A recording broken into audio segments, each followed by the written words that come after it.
एक लड़की की गलती ने उसकी जान ले ली। क्या आपने कभी सोचा है कि सोते वक्त तकिए के पास मोबाइल रखना कितना खतरनाक हो सकता है? शायद नहीं, क्योंकि हम में से ज्यादातर लोग यह गलती कर रहे हैं और हमें इसका अंदाजा भी नहीं। लेकिन एक लड़की को इसकी बहुत बड़ी कीमत चुकानी पड़ी। वह सोई थी यह सोचकर कि सुबह उठेगी, लेकिन अगली सुबह उसकी सांसें थम चुकी थीं। जब पोस्टमार्टम रिपोर्ट आई तो उसमें जो खुलासा हुआ उसे सुनकर डॉक्टर तक कांप गए। मोबाइल से निकलने वाली रेडिएशन उसके दिमाग तक पहुंची और धीरे धीरे उसकी जिंदगी को खत्म कर दिया। यह रेडिएशन कोई ऐसी चीज नहीं जो तुरंत असर दिखाए, लेकिन जब इसका प्रभाव पड़ता है तो यह इंसान के शरीर को अंदर से खोखला बना देता है। क्या आपको पता है कि मोबाइल से निकलने वाली इलेक्ट्रोमैग्नेटिक वेव्स हमारे शरीर के लिए कितनी खतरनाक होती हैं? आज के समय में हम अपने मोबाइल के इतने आदी हो चुके हैं कि सोते समय भी इसे अपने तकिए के पास ही रखते हैं। रात भर हमारे सिर के पास से मोबाइल रेडिएशन निकलता रहता है और हमारी नसों पर असर डालता है। वैज्ञानिक रिसर्च में यह साबित हो चुका है कि लंबे समय तक मोबाइल रेडिएशन के संपर्क में रहने से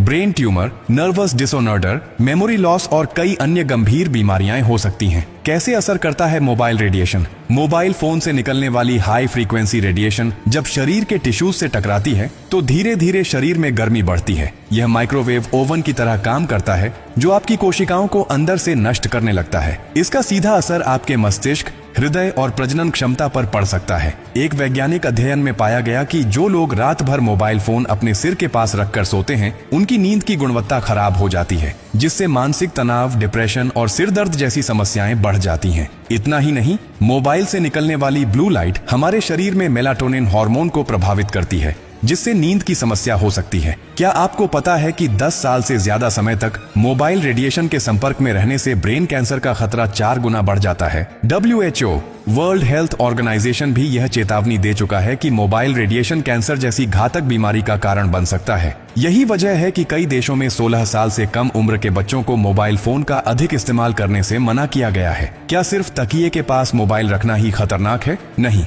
अगर आप सोते समय मोबाइल को चार्जिंग पर लगाकर तकिए के पास रखते हैं तो खतरा और भी बढ़ जाता है। कई बार बैटरी ओवरहीट होने की वजह से मोबाइल फट सकता है, जिससे जानलेवा हादसे हो सकते हैं। कई मामलों में देखा गया है कि लोग सोते वक्त मोबाइल फटने से झुलस गए या फिर आग लग गई। अब सवाल ये है कि इससे बचा कैसे जाए? सोते समय मोबाइल को अपने तकिए के पास बिल्कुल न रखें। अगर मोबाइल पास रखना जरूरी है तो इसे फ्लाइट मोड पर कर दें। रात में मोबाइल चार्जिंग पर लगाकर बिल्कुल ना सोएं। अगर आपको अलार्म लगाना है तो मोबाइल को बेड से दूर रखें। वायरलेस ईयरफोन और हेडफोन का ज्यादा इस्तेमाल न करें, क्योंकि यह भी रेडिएशन का स्रोत होते हैं। अगर आप भी सोते समय अपने मोबाइल को तकिए के पास रखते हैं तो यह गलती तुरंत छोड़ दें, क्योंकि यह सिर्फ एक आदत नहीं बल्कि आपकी जिंदगी के लिए खतरा बन सकती है। माय डियर फ्रेंड, इस वीडियो को शेयर करना सिर्फ आपकी जिम्मेदारी नहीं, बल्कि यह किसी की जिंदगी बचाने का जरिया भी बन सकता है।